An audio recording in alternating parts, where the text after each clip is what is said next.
Just preparing.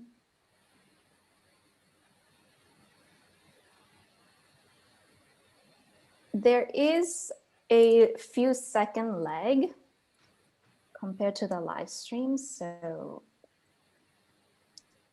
when we ask, if there's any question, it might take them like a few seconds to respond. So, okay, we are live. I see us on YouTube.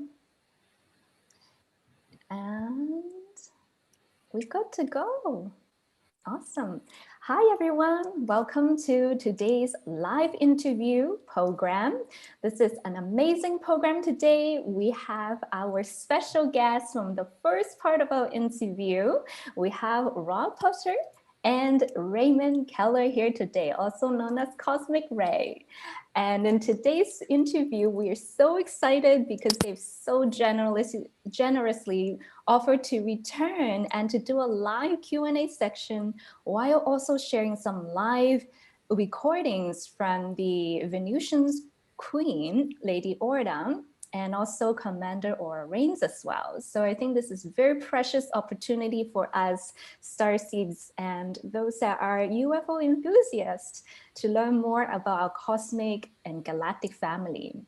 And I see that in the live stream, we have people coming in. We have Beth, hi, Haojin, Vessi, Annie, Lucy. While everyone is joining in, I would love to invite our guests to introduce themselves because this might be the first time you guys are joining us today. Why don't we start with Rob? Rob, can you take a few minutes just to introduce who you are and what you do? Thanks. My name's Rob Potter. I'm a junior cosmic postman. I'm working with the Postmaster General of Earth, Dr. Raymond Keller, in delivering a message of love, peace, and hope from the Venusians. We're at a very critical time in the Earth's history right now with many things going on. And the Venusians are always here to help us in spiritual development and to aid us through this birth process of the adolescence of our society. And I have a website. Now, I'm going to bring this up as part of the intro here just for a second, because I do want to share with you folks that I do have, where did that go? It's not showing. Let's see here. Yeah, is this it? Let me see here. Oh, there, it must be here. Here it is. Okay. So I'm going to share with you on my website. Let's see, can you see this? Yeah, nope. We can see. It's blank. It's not showing here. Hold on. Raymond, why don't you go ahead and introduce yourself and I'll get my technical act together. Okay, sure, Rob. I'm Dr. Raymond Andrew Keller, the author of 5 books about the mysteries of Venus. I'm working on several more. That's my life mission. And my mottos are found in the Bible with Psalms 91, verse 11, that angels are always here to attend us. And Hebrews 13, verse 2, that we should always be kind to strangers, for know ye not that ye entertain angels unaware. So like Billy Graham and Dr. Frank Strangest and others, I believe that angels and aliens are one and the same thing, and that the good ones are here. They live among us, and they have been here for thousands of years, since the beginning of recorded history, to help us along our spiritual path, that we might return to our celestial family. Okay, folks, so here you see here, this is my website. It's called thepromiserevealed.com, which is a redirect, which is the main site. And then this is actually the promiserevealuat.com. You might want to go there now. And I'm going to recommend you grab these books that Raymond has. The Stranger at the Pentagon is almost sold out. These are out of print now. So I think I only have one left, unfortunately. But this is a book about my experiences with Semyasis. I'm the character Eric in this book, and you probably better get that one on Amazon. I think I have one of those for sale too. But the good news is, this is Raymond Keller, the cosmic historian. These series of books chronicle chronicles his lifelong mission and study of Venus and extraterrestrials, and actually goes through it in a quite in-depth, amazing experience that is the highest level of contactee that's ever been published and revealed to the public for many thousands of years, even beyond Dr. Frank Strange's Stranger at the Pentagon. Dr. Frank did have an inner circle or inner knowledge, but Raymond Keller, Venus Rising, book number 1, Rockets of Venus number 2, and then of course the amazing Queen Orda here on the cover of Cosmic Ray's excellent Venus adventure. We're not going to go into the details of this, but let's suffice to say this picture was taking place in a time travel mishap, and Raymond had to get back to the future. I'm kidding you not, folks. This is just amazing, wonderful stuff, because this actually reveals to us the openness that's taking place now, the overture of direct contact for people to wake up and listen. And this is the first time ever, Tiffany, that it's ever been live streamed. And I'm not going to play all of the messages that I've been privileged through Raymond Keller. All of my contacts have been arranged and positively enhanced by Raymond Keller. He doesn't have any way of direct contact, but they seem to know what's going on and they just show up. And he has messages and things that he gives to them, and occasionally has things happen. The fourth book, The Vast Phoenix Conspiracy, basically goes into the Silence Group and the history of the multitudinous extraterrestrial contactees on the Earth and how they've been compromised. And of course, Lady Columba, Venus Revelations is the story of Lady Columba. And you can maybe ask questions about that. I think you have that book. So, and then of course, my book, which I'm going to share here in just a second here, is called My Friends from Venus, and this has a lot of pictures and stuff like this. And when you buy this book, you're gonna actually also have access. You're gonna have access to all of these recordings, to the full recordings and everything. And so I apologize. I've been giving this away on the Inner Circle on my site for some time now.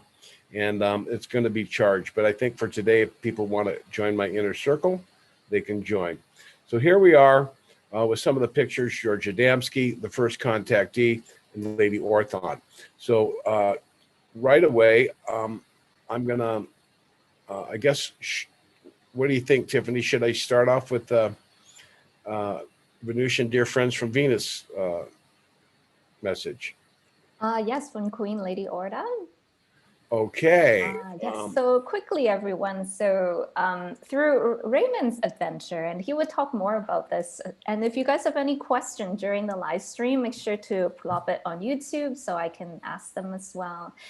They have come in first contact with Queen Lady Orda, and she's the current queen on Venus right now. And she has been helping us along with Valiant Thor, which we talked about last time, on Earth for their special mission to help us raise our vibration, expand our consciousness so we can graduate into the galactic realm altogether.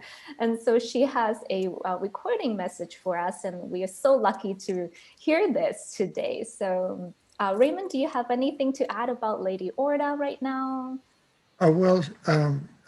She's a wonderful person and has enjoyed many, many years on the Earth in several incarnations, and is the current reigning queen of Venus.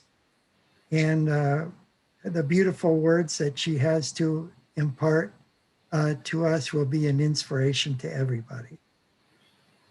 Amazing, thank you. And yes, Rob, so when you're ready, let us receive.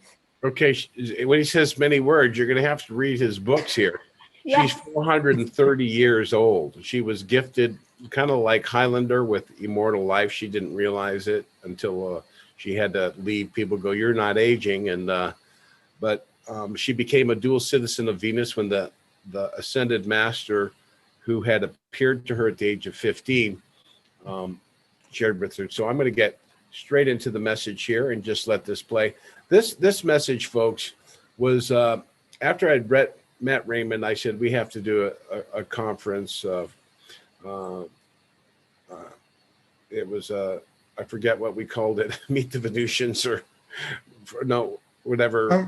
From Venus with Love. From Venus with Love. And Raymond was on the Jeff Rent show, and I had already been in conversations with Raymond. He had just been exploding my minds. And I'm fairly well adept in extraterrestrial and metaphysical concepts, having been a contactee from early days. But so here, Raymond, or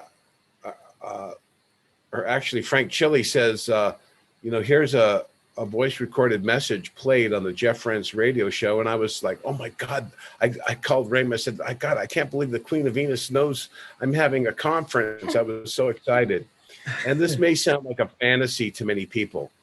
And I'm going to ask you to withhold your judgment here and just listen to the words here. And I'm going to play this message in its entirety. It's 4 minutes. And enjoy, and then we'll take some questions. Dear friends of Venus, the solar hierarchy of light of your sister planet Abehar extends joyous greetings to the inhabitants of the Earth. This is Queen Orda of Abehar speaking to you on a recorded message delivered to our emissary, the Oh, I think it got cut off. Rising What happened? trilogy of books on Sunday, 10th February 2018.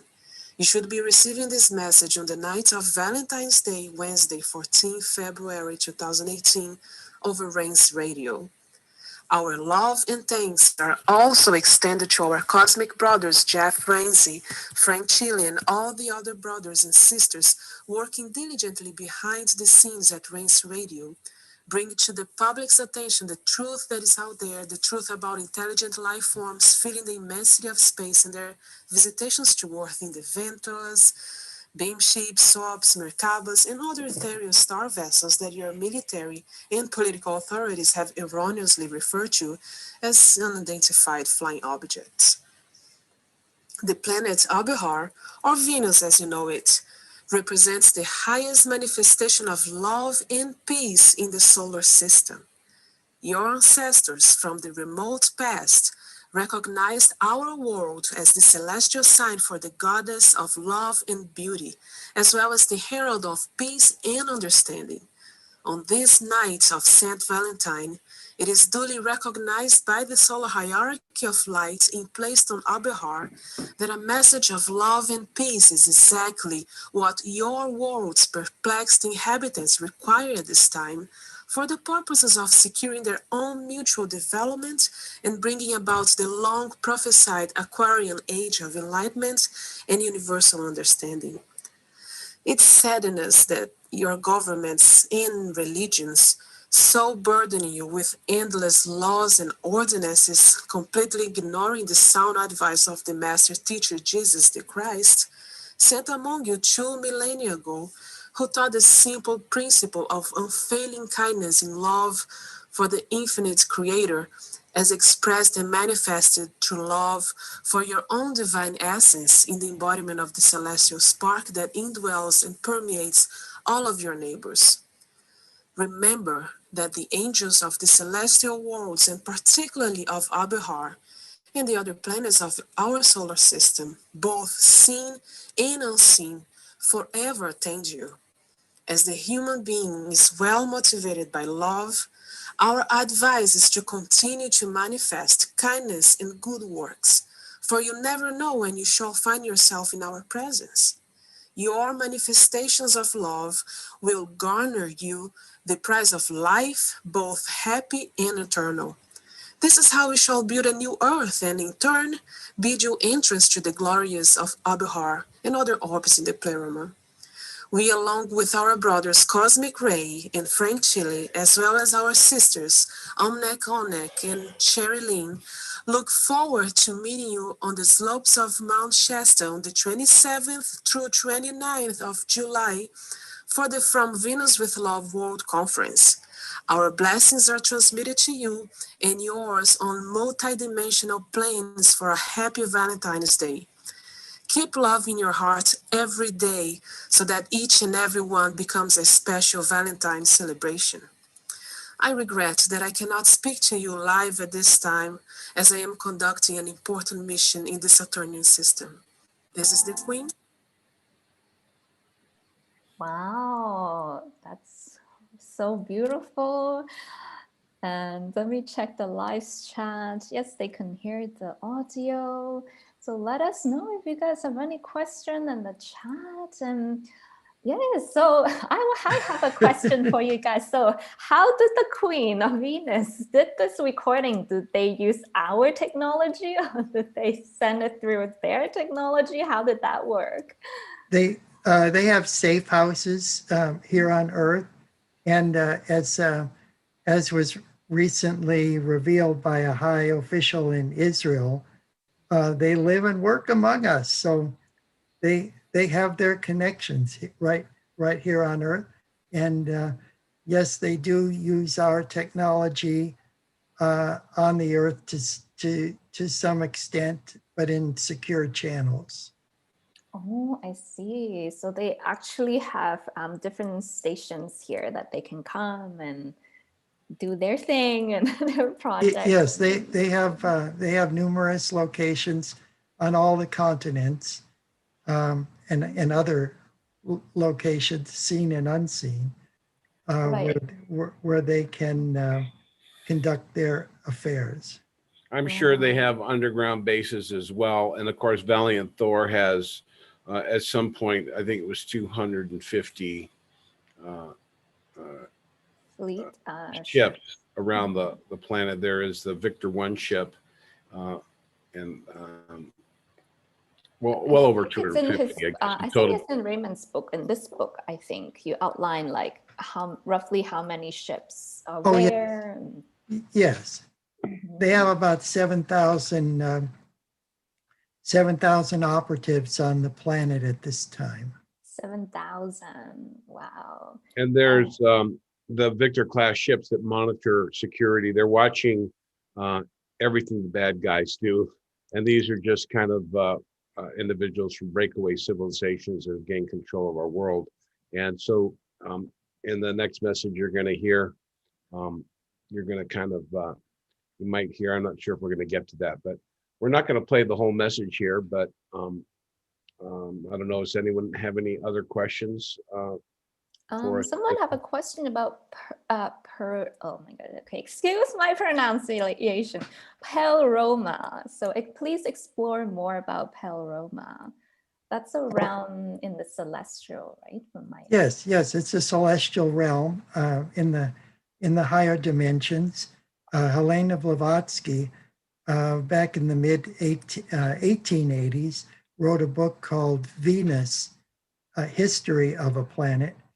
And being a theosophist myself, I thought it was time, after 130 years or so, to do an update of the history of Venus with what we know now and the messages of the contact piece and the information that I have. So that's where Venus Rising, A Concise History of the Second Planet came from. But Venus exists in many higher octaves, and it is an integral part of the Pleroma, or the celestial realm. Dante Alighieri, who wrote the Divine Comedy with Paradiso, Purgatorio, and Il Infierno, identified Venus as the third sphere of heaven. Oh, that just feels so nice.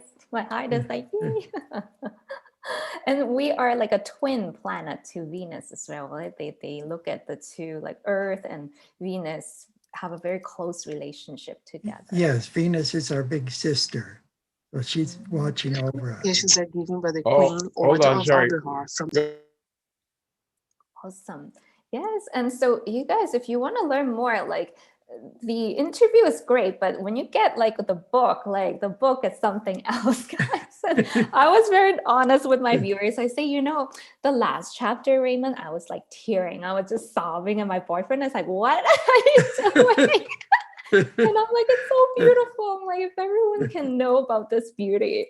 And the last chapter was about the ascension of Queen Matsu, which is the last queen of Venus. And Raymond was there.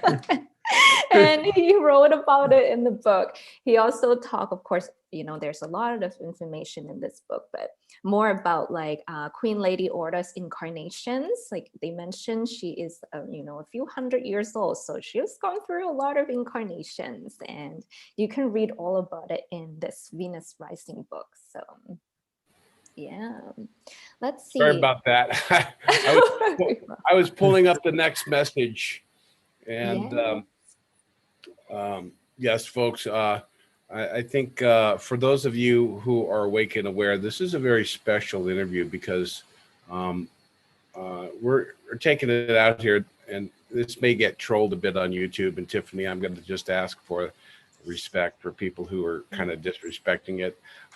I just assume not have any negativity on the YouTube comment section. Oh, everyone. It's kind of rude to Raymond Keller, and Raymond lets it run off his back, but I kind of personally get a little, it's sad that people react so violently and try to uphold things that they don't really know or understand. And we should be happy that this level of communication is taking place.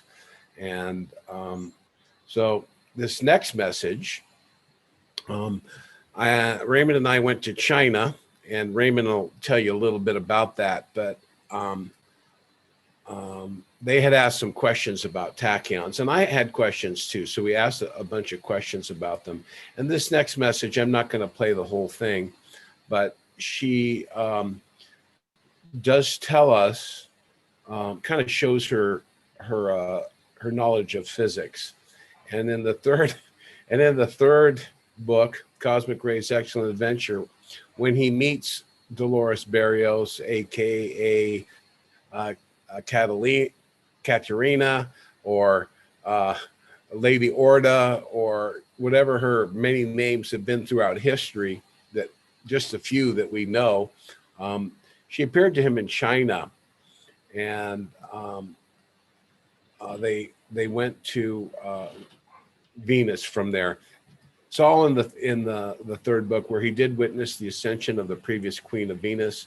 And this whole experience is giving us understanding of the process, the real process of ascension, not cloaked in mystery, directly information from what the ascended masters. And so to understand the pleroma, there's many different dimensions, but the pleroma is where, if you ascend to the seventh dimension and become a full ascended master, many people on Venus are what we call translated. It's a type of ascension that gives us long life, maybe several thousand years. The gentleman who took the video of one of the recordings, I'm not sure if we'll get to that today, but he was 2,400 years old. So here is the next message that she gave to us in China, and then Raymond can tell a little bit of the backstory, and I'll play parts of it, see if any questions have come up in the meantime from people, and we'll go ahead and play this now. Dear friends of Venus, greetings to all seekers of truth in the Victory of the Light study groups scattered throughout China. I heartily commend you for your diligent efforts in bringing a profound celestial gnosis and illumination to your fellow beings on the Asian continent and beyond. It is a great honor for me, personally, to follow in the footsteps of your dearly beloved Lady Mazu, now an ascended master in the pleroma, facilitating the peaceful progress of your planet and many others in the vast star fields of the Milky Way galaxy. Remember that she will always be with you, even unto the end of time, as you understand it to be. Robert Potter of Mount Shasta, California, has submitted a list of your questions for my consideration. Here are my answers, my thoughts on these important matters. What can you tell me about tachyons? Tachyons are subatomic particles, neutrinos, accelerated by high energies that can move faster than the speed of light. They are the constituent particles of an antimatter universe known by your scientists as Dimension X. Are tachyons freely available on Earth at this point in time? Well, because tachyons are constituent to neutrinos in their electron, muon and tau subatomic particles with a mass close to zero, they are considered rare in the third-dimensional physical universe. To detect one or more, a special type of cloud chamber is required, one that can trace the path of ionized radiation particles. Is there a veil blocking tachyons from coming to Earth? Yes, there is. It's known as the speed of light, which is approximately 186,000 miles per second.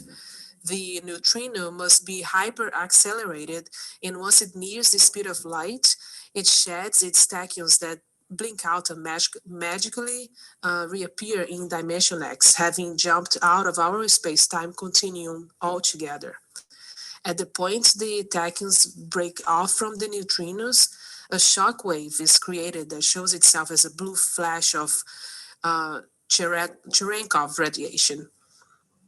In dimension X, each tachyon splits in two, with one particle moving forward in time and the other moving backwards in time. This is in accordance with their spin and electrical charge, whether positive or negative. How can we break the veil or circumvent this block? Well, tachyons can be modulated through radar beam transmissions. Are tachyons available from pyramids? Certain locations on planetary surfaces lend themselves to an intersection of magnetic lines of force. These can serve as attractors for neutrino particles. Psychics and certain others sensitive to these magnetic lines have accessed energies from these spaces and have erected structures of a spiritual nature to denote the special locations of particle concentration where cosmic rays of or neutrinos impact the Earth and actually travel through it. Is the subatomic anu from the logoic or monadic plane created by pyramids consistent with the definition of tachyons? Well, these terms derived from 19th century theosophists that denote areas of the cosmos resonant at much higher frequencies in lighter densities than are found in our own dimension. In this sense, the spiritual nature of the phenomena indicates the presence of a higher dimensionally or dimensional X existing as it is in a tachyon field. Are my pyramid system creating tachyons? No. Together with higher human consciousness, they may be attracting these particles. Any device used in association with the pyramid systems may augment the temporary reduction of a tachyon particle to a photon luxon, a particle moving at the speed of light, or perhaps a bradyon, which is any other particle moving slower than the speed of light. Okay, so there you have it. That's part of the message. If you want to hear the rest, you can buy the book. But, Yes, we do need the support sometimes. No shame in that. So I do have some pyramid products on my website there, and I've been quite involved with those for years, and they're kind of my first love and my effort there. And so what she's saying is that sacred sites actually bring in tachyons, and these actually are what we would know, and some of these sites are actually portals. There are fixed portals and there are roving portals, and there's many new ones appearing now as the Earth goes through this vibratory shift and upliftment. And I don't know if Kaz wants to add anything or talk about our little trip to China, but I think we may have talked about that in the other show, but a little bit, yes, but we have a few questions actually that are coming in. Oh, great. Our viewers. Ray and Rob can't see your chat, so I'm just relaying it to them because we're actually on Zoom, live streaming on YouTube. And so we try to get through as much as your questions as possible, but bear with us. So the first question is, so is the Peroma where the archangels and angels are from and other high energetic beings? So Raymond, if you can maybe tell us more about that, like Peroma, and also you mentioned in your book something about the central sun being, the more that you ascend, the closer you get into the central sun or the Colab. So Oh, yes. what's the difference between the Colab and Peroma? Oh, okay. The Colab is the core of the galaxy. It's actually a black star, or what scientists here would refer to as a black hole.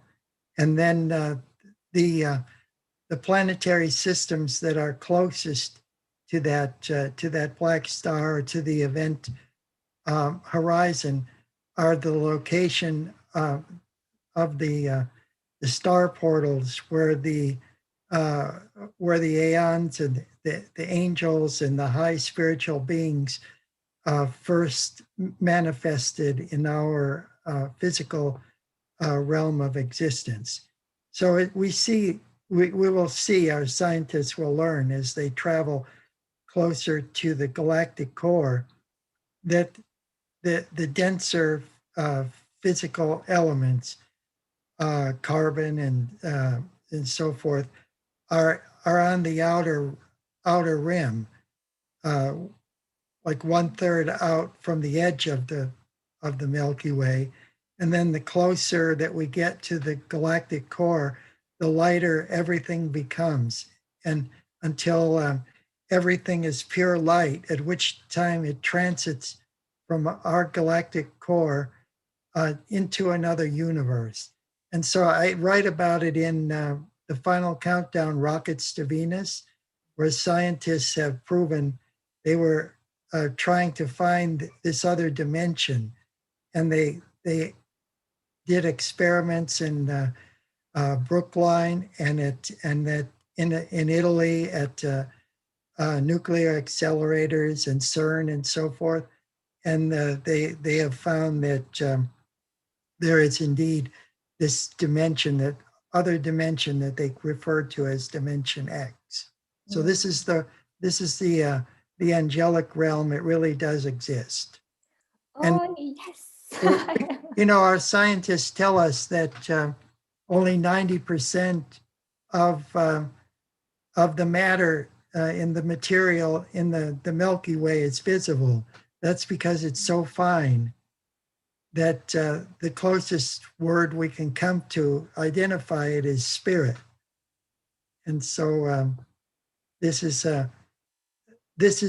why in ancient Hindu texts, for example, they referred to the material world, or the world that we live in, as Maya, or pure illusion, because the reality, the worlds of God are beyond human senses, beyond the material senses, and it's moving closer to the galactic core. Wow, that's amazing. And that actually in readings too, when I'm doing reading, they always bring us to like the galactic central sun. I'm like, okay, there must be some reason, but you explained it in such logical, scientific way. And I think that really helps bridges people's consciousness, because some people say, oh, I need the logical explanation. And here we are. So there's research, and Raymond's books are written like so detailed with like sightings and footnotes. So really does, help us understand it from the scientific world. And another question we have is tachyons. Like, what is the property of tachyons? Are they healing? I know that the Venusians have like tachyon chambers on their ships. Like, what exactly? The Venusians don't have tachyons, but I think chambers. But they do, from their higher dimension. They're in the higher etheric plane of the universe. They have them. I was going to say, one of the things about the Peroma that we should keep in mind is that the other realms of light, and that there are other dimensions. The sixth dimension would be where the architects of the universe and those who are from higher dimensional worlds. Also realize that Raymond mentions that there are 62 planets in our system. The other ones are in the unseen frequencies.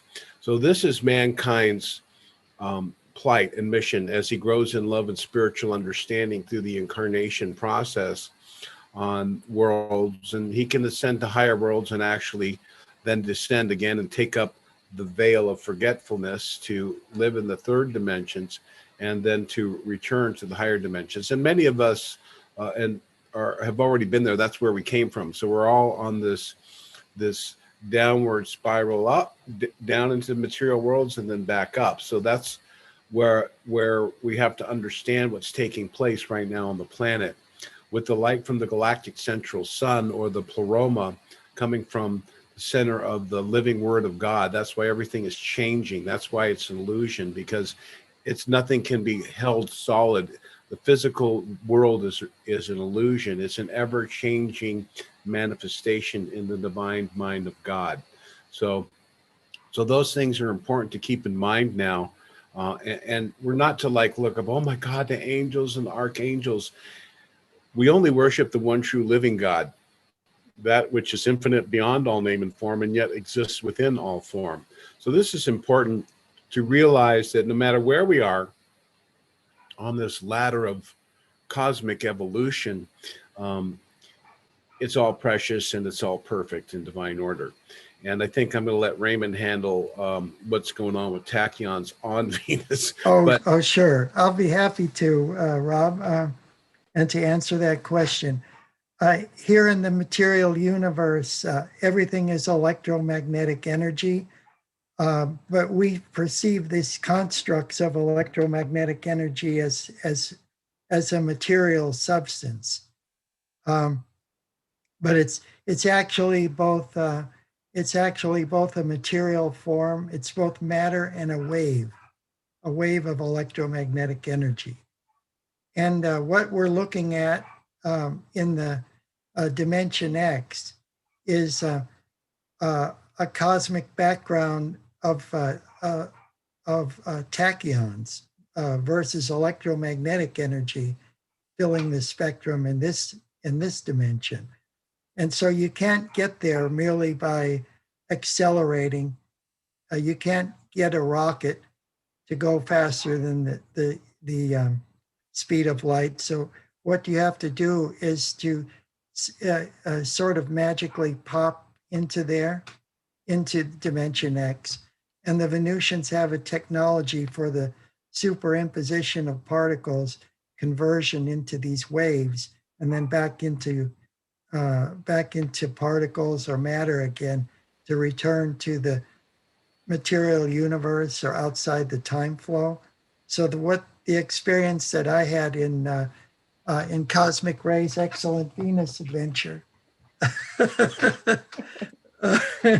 Available on the Promise Revealed under the book.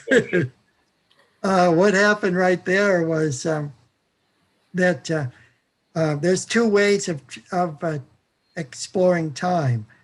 One is through a probe, where you're just you're in the time stream and you're just observing past events, and the other is to actually materialize there. And what happened with Lady Orda and myself is that we chose to observe an event, but there were two nuclear tests that were going on at the same time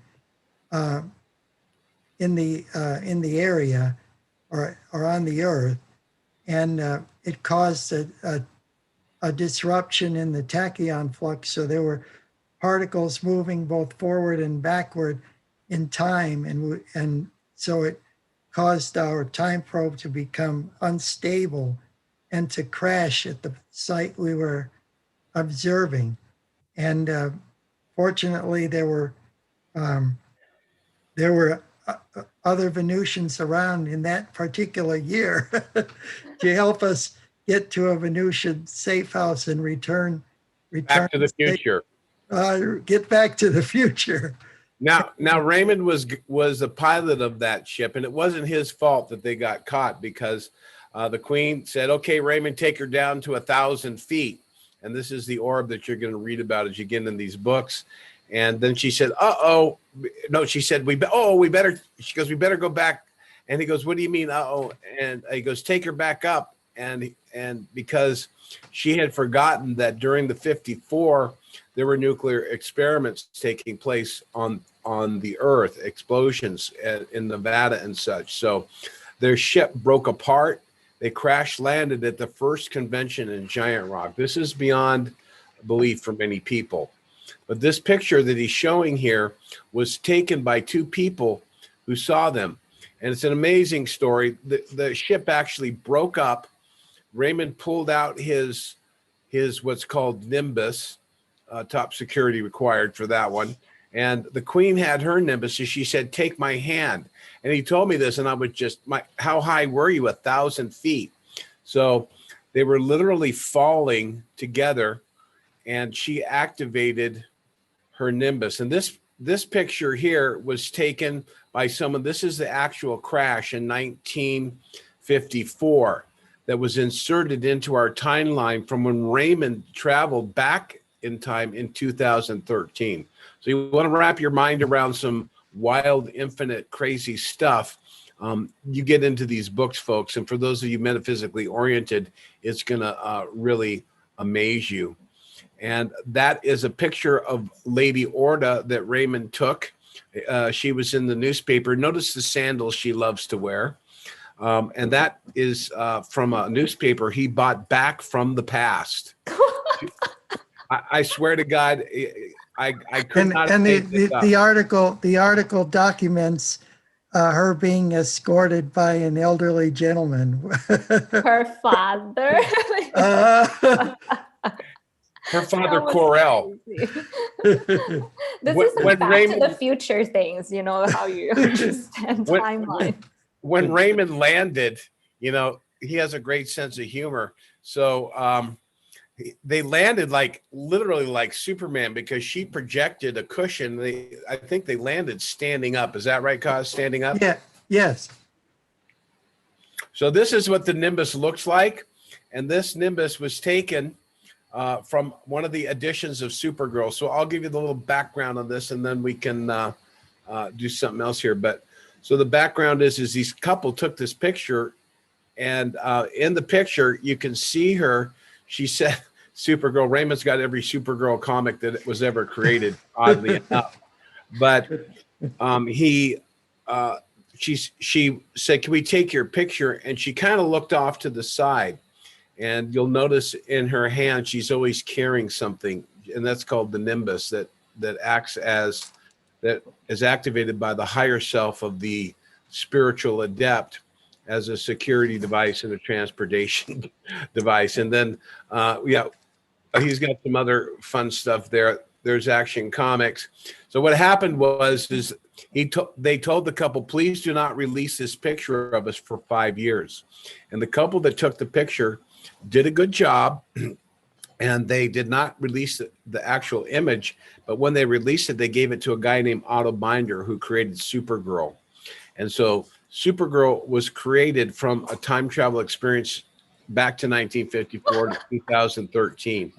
So people are going to laugh and want to just turn off. And I suggest you turn off and go back to your television programming, because the truth is coming fast and hard now, and we have to prepare. Yes. Oh my goodness, that's so amazing, and thanks for so generous, showing the pictures. No problem. Well, Otto Binder wrote 5 books about UFOs, and he actually had in his files all this information, including a book that he was writing with the UFO photo chronicler August C. Roberts, and I have all of his files and parts of his unpublished book. And this one that I'm showing you, this is the very first story of Supergirl ever published, written by Otto Binder. Wow! This came out in May of 1959. Action Comics number 252. Wow, that's so interesting how one time travel experience created something new. And when you guys were mentioning about the Nimbus, what's really interesting is mainstream media talked about something like that. I remember in Harry Potter, and a lot of people have it. One of the girl wizards, she have the same thing where she can traverse time. So she could study and then be able to study more than other people because she can go back in time. And also in some of the Buddhism scripture, pictures of some Buddhas, I saw the nimbus that you wrote about. And I'm like, okay, so this lines up, because this device seems to be a device that you have to reach a certain celestial standing to receive it. And supposedly it helps you connect with your higher self. Is that right, Ray? Oh, yes, yes, that's true. And when Rob and I were in China, we went to the Garden of the Dragon Emperors, and we saw them holding these little ball-like objects, which were only given to divine beings. So there's lots of evidence, and plenty of people have had these devices. Truman Bethurum, as well as other contactees like August C. Roberts. And in the Vast Venus Conspiracy, I actually show a picture of that device held by Dominic Lucchesi in New Jersey, who met Commander Rhaines.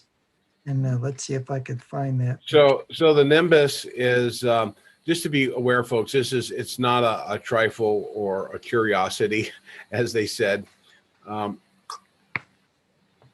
So that was a Nimbus, or that was a radio device, Raymond? Yeah, this was kind of like an earlier version. You see Of a Nimbus? You see the watch there that activates it. Oh, okay. And anyway, so it's kind of fun to think about, and these are some of the, kind of metaphysical interdimensional tools. But again, we need to bring the message back to the spiritual truth of humanity. Look at these as lures of the wonderful technology that will be available to us as we can heal ourselves and work together in the spirit of harmony to heal this world through our right actions, and most importantly, our right thoughts, to balance our mental and emotional nature.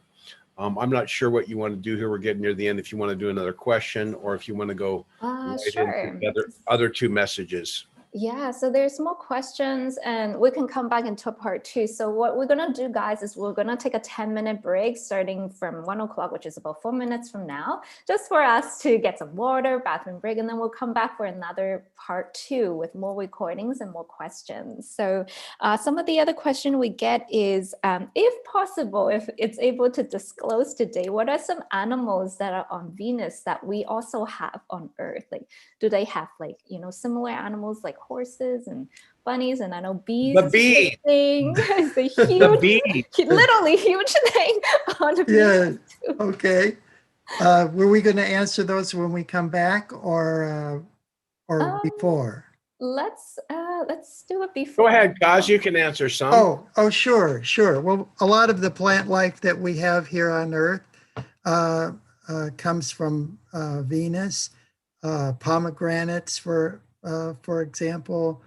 Of course, bees and many different kinds of social insects. There are large dragon-like creatures called Garudas. There's also horses, and there are smaller ground animals underground that they've moved underground largely. And the human element on Venus is actually not indigenous to the planet. It comes from a star system that we call Tau Ceti, from a planet called Norca. But they've developed an intricate relationship with the bees over millions of years of history. And the bees are the closest creature that parallels the bees. It would be, there's these ground bees in Nicaragua that live in They're very large. They're the size of a large mouse, and they live in volcanic ash in the sides of volcanoes. And those are the closest to the bees on Venus. Wow. And so for the viewers, why it's interesting to know this, because the bees have already been on Venus long before people arrived. And then when we look in the traditions, a lot of people might think it's strange, but when you check the traditions of the Roman Empire, of the Sufis, in the also in the Arabic world and other parts of the world, there's an acknowledgement that the bees were a gift to the earth from the Venusians. Wow. Oh my goodness, that's And amazing. all the details and everything that people can read about it are in the very first book, Venus Rising. Wonderful. Well, that answers a lot of questions. So there's a lot of similarities, and that's why I guess they call Venus our big sister, because literally we get the handouts. They actually call the Earth Abahar, which means the planet of the bees in their native tongue. So Abahar means planet of the bees, and a lot of the stuff you're gonna, it just is pretty mind-boggling. But when you think of the infinite diversity and the infinite mind of the Creator, as we link our mind with His and enter into the silence in communion and understanding that we really know nothing, that we are having the choice to choose His will in our life. And it's not a person, it is an infinite intelligence beyond any description that might limit it in our dualistic thinking. So this is these are some of the wonderful mysteries that lie in store for us if we can move beyond the smoke and mirrors of a very let's call them obsessively controlling group of individuals who are doing some very bad things on our earth right now. But we're going to come through this with our own spiritual awareness as we grow.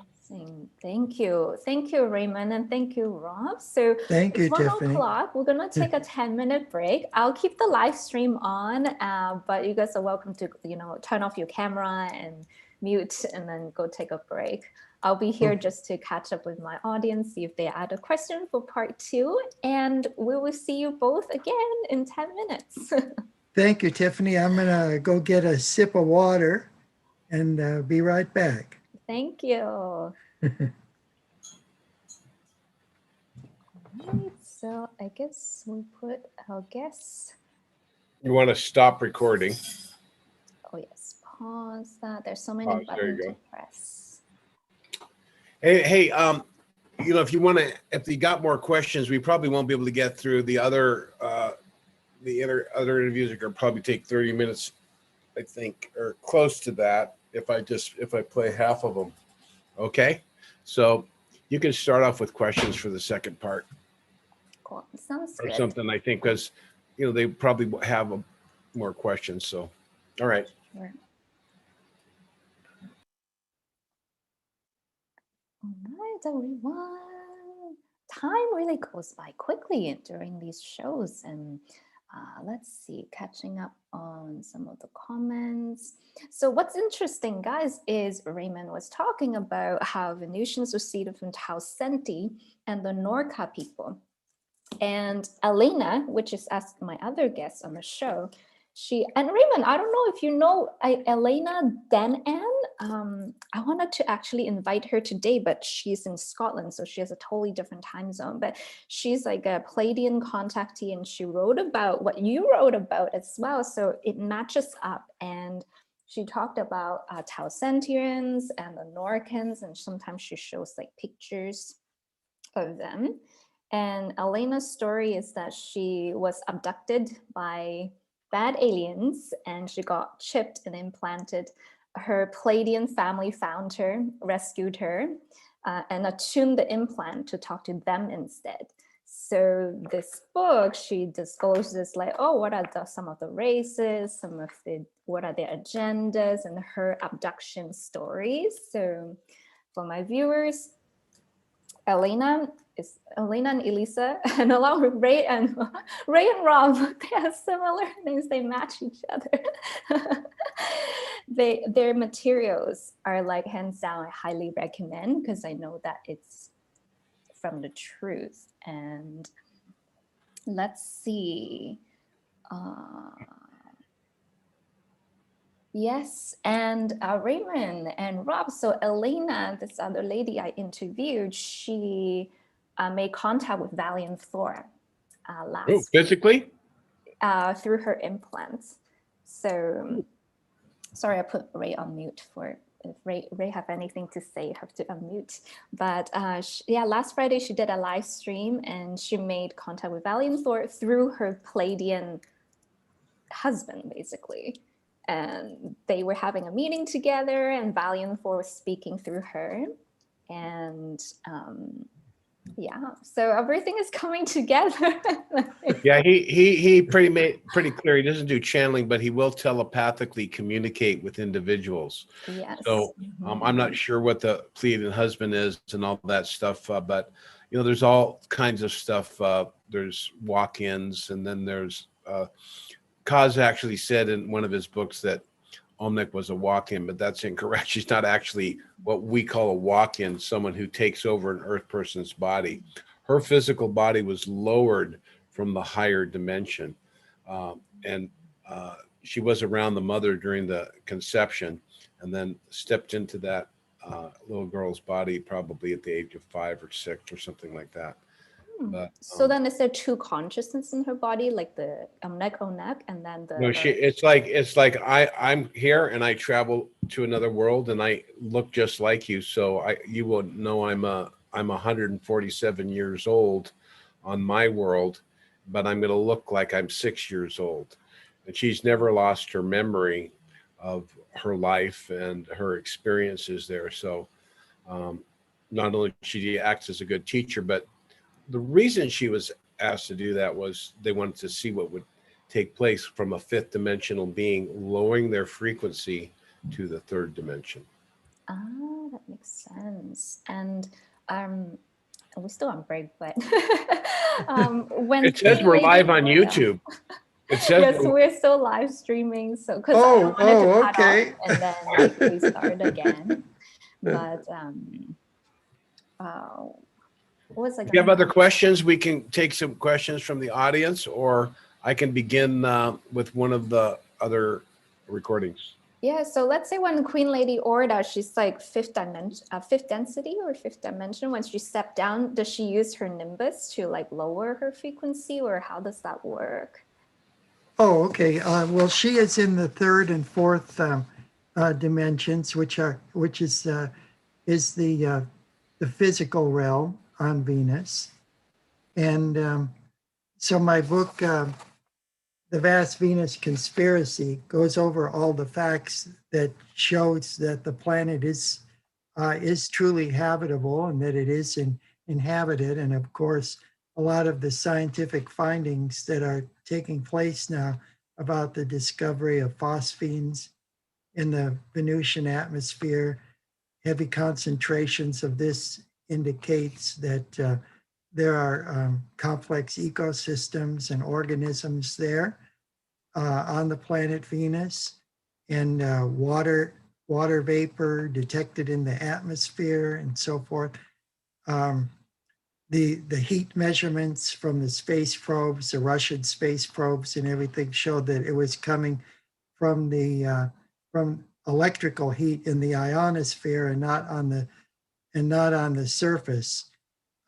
So when the Mariner probes first went there and said that Venus was too hot, it was only based on 3 measurements on the limb of the planet that was measuring this electrical heat in the ionosphere and not on the surface. So when you get these books, you discover all the facts.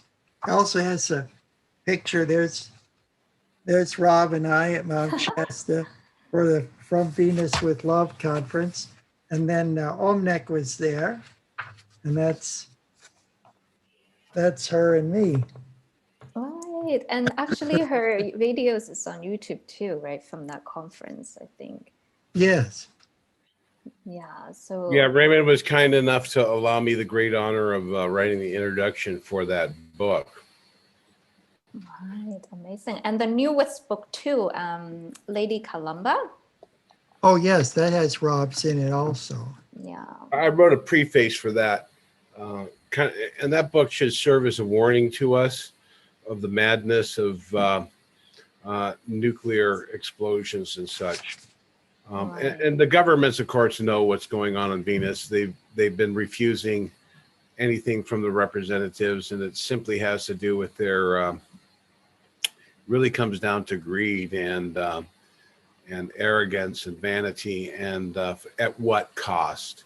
Destroying Earth and keeping from us free energy while they ride around in electromagnetic trains in their secret breakaway civilization inside the Earth, while they maraud the galaxy from their secret space program.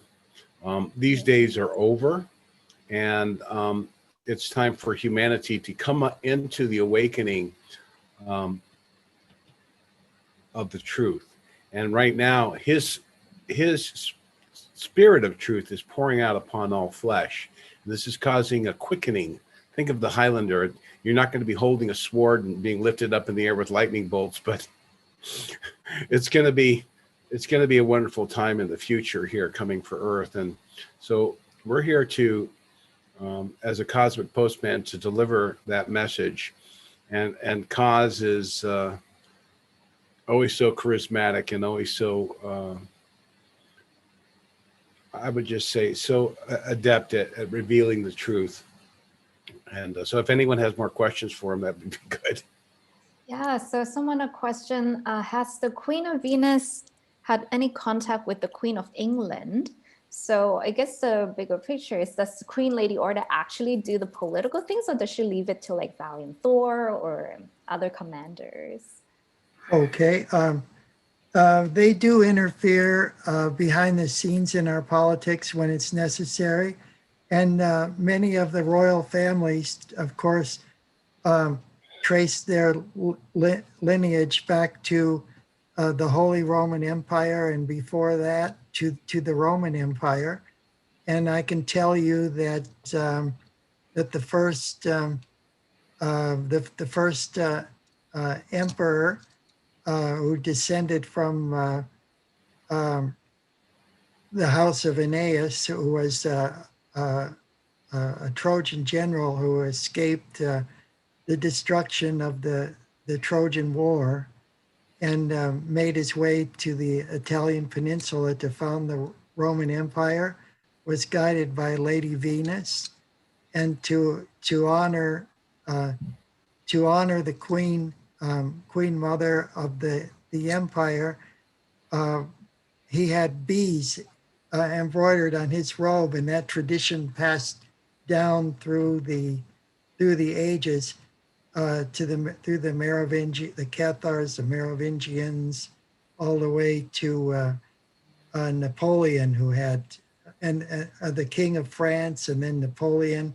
Also, the fleur de lis is actually a symbol that's representative of a bee. And then we see the bee representing authority and the organization of society, the supreme organization of society.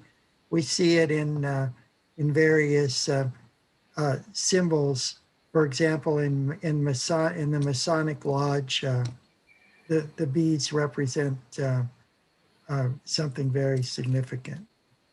I think it's important for those metaphysical students who are watching this to understand that just because Napoleon kind of carried on that tradition, or other aspects that, like the Masonic Lodge was originally a secret lodge which actually helped the founding fathers overcome the dark lodges, so to speak, that have been enslaving this planet. And that's a big, long political story that we don't want to focus on too much here. But for those people who are interested, I think I'll just share this real quick.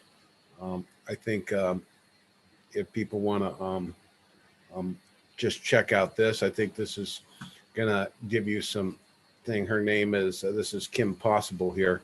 But this website called the Speak Project. If you go to Kim Possible page, you're going to find a lot of galactic history here about various things. And so I'm going to recommend that you look at that to kind of come up to speed on some of the light force work behind the scenes that are kind of counteracting some of these negative forces that we're in a crucial phase of dismantling right now. But so the Masonic Lodge was Benjamin Franklin, as Raymond told me, was head of the Venus Lodge, and of course they started the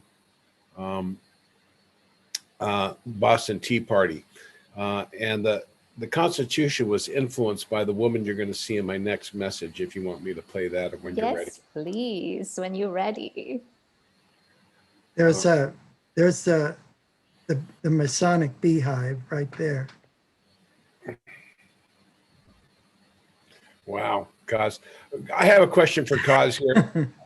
Kaz, so Lady Venus was the first, what year was that? And did that have anything to do with the crash ship that you're talking about when she inspired the Roman general who escaped?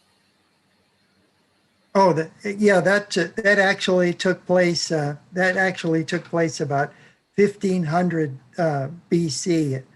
That was the her first introduction on the planet. So that was with all the so-called gods on Mount Olympus. So her name was actually Queen Victoria, right? That was a name for another one, but Lady Venus was a different individual. Can you tell us more about her?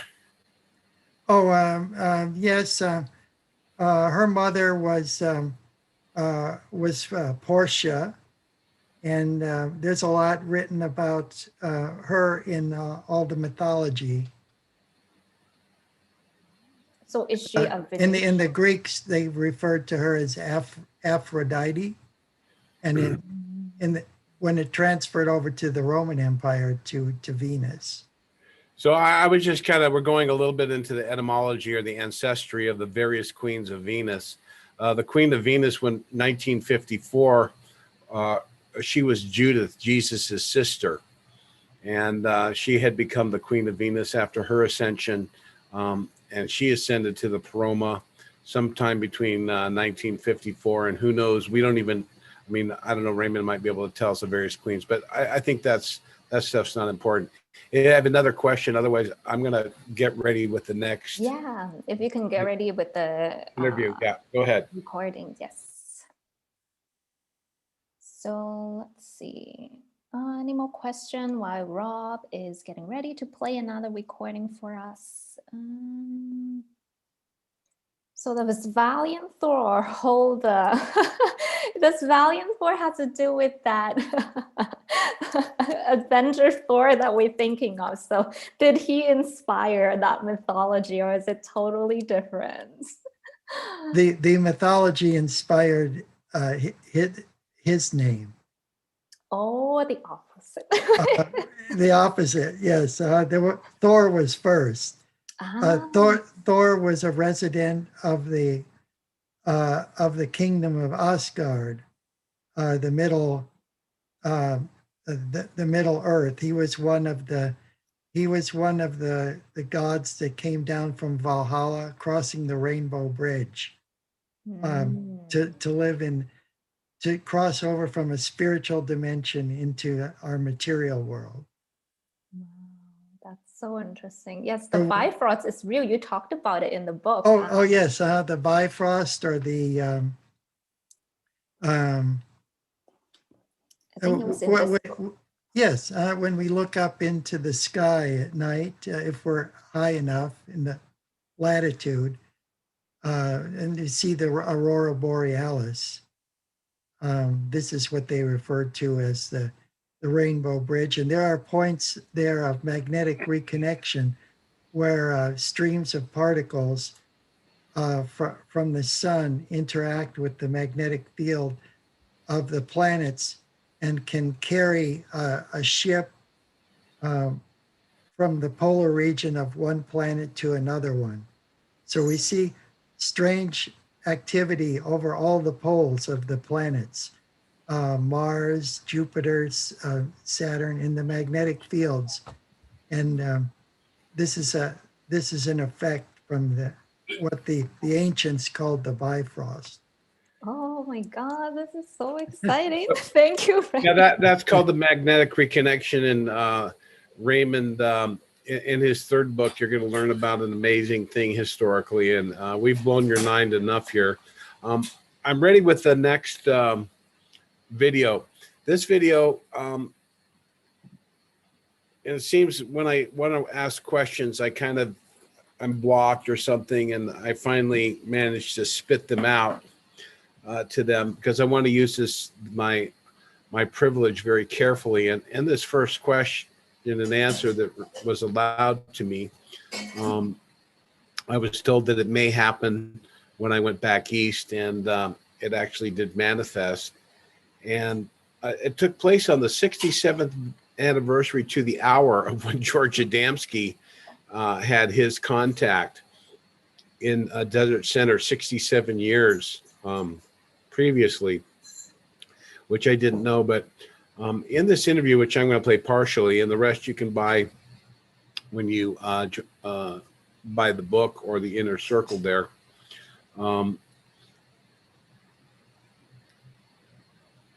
I want to give a preface in that they only answered 8 of the questions, and Raymond kept telling me it's only going to be 30 minutes. They're going to be in and out.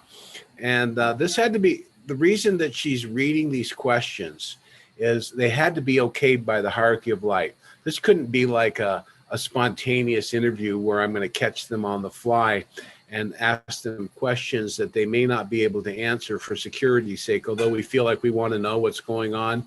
Ongoing operations are off limits. And we have a section on my website called Rob and Ray's Cosmic Mailbag. And if you want to follow the protocols in there, you have to go to the page, read it, and submit your questions to me.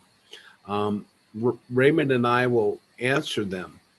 And or if we can't answer them, in certain instances, we may submit them directly to the Venusian hierarchy of light and get a response. And we may not get a response. So we never know what's going to happen there. But in these series of questions, they agreed to answer 8 of them. And she had prepared a script, which she had to read. So a lot of people, when I played this before, go, oh, why is she reading a script? And she looks just like us. And why is she wearing makeup? And she's wearing a wig. And the reality is that they look exactly like us. And many of them do live and work amongst us. And she was very famous and was known in earlier times upon the earth. And you're going to read about her in the Lady Columba, Venus Revelations, and the other books. And it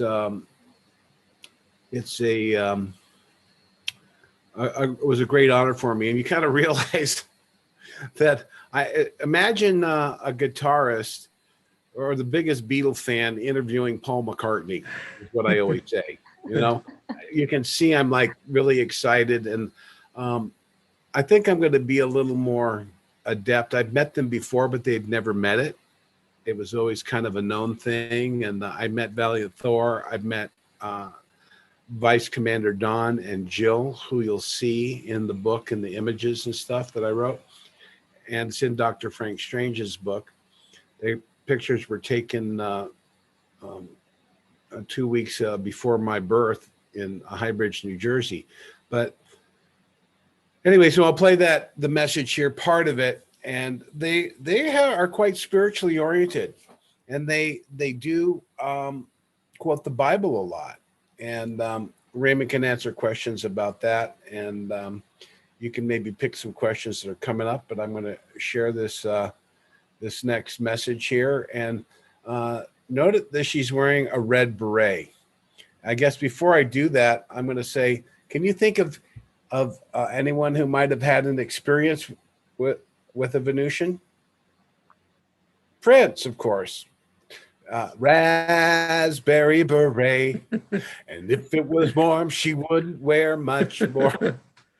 She came in through the outdoor. So the typical Venusian kind of, they don't have a lot of conventions that we would follow the endless laws and ordinances. So she's wearing a B pin, and I think our other interview, I showed the B pins of the two other women from Venus, Lady Columba, who became translated at the age of 93 to Earth and now looks like a gorgeous 21-year-old, blonde hair. We're wearing a golden B pin. And when I was in China, I got some B pins and I gifted them to him. She's wearing the B pin that I had given to her and to Alon, the gentleman who was taking the picture of the camera. So without further ado, I'm going to play the message here. And here you go. Ladies and gentlemen, thank you. And this is a very, very special interview on the Victor Black Show and the blog. I'd like to welcome the promised friends, ladies and gentlemen. It's a great honor to introduce you to Commander Lady Rhaines. Yeah. She's in service to the Earth as a leader of the moon base and the commander on the backside of the moon on a colony they call Clarion. She is coming here as an authorized representative of the Venusian and the solar hierarchy of light. She's uniquely qualified to answer my questions. I must tell you, Commander, it's a great honor to meet you, and I wish to thank you very much from the bottom of my heart for coming here and offering this this information to the people of Earth, because it's very much needed at this time. Thank you. It's a pleasure to meet you. Commander Rhaines, can you tell us at this time of the overall intentions of the mission of the Venusians and the Galactic Federation and Star Family on Earth, and why you're here in ever-increasing frequency? Perhaps you might tell us of our past history of relationship to Venus and the Galactic family. Certainly I will. I have prepared my notes as well. And I just wanted to mention that human technological advances in areas of weaponry, delivery systems, and artificial intelligence have necessitated an increase in the Venusian presence on Earth. These advances by nations on Earth have outpaced any spiritual attunement that is necessary to properly channel these technological advances into more positive areas of investigation and application that will benefit all of humankind, and not just the selfish interests of national leaders. We, that is to say, the Venusians, have been interacting with your world on many levels since before the dawn of recorded human history. Mm-hmm. Our emissary, Omnic, and our historian, Dr. Raymond Keller, provided further light and knowledge in respective books on this subject.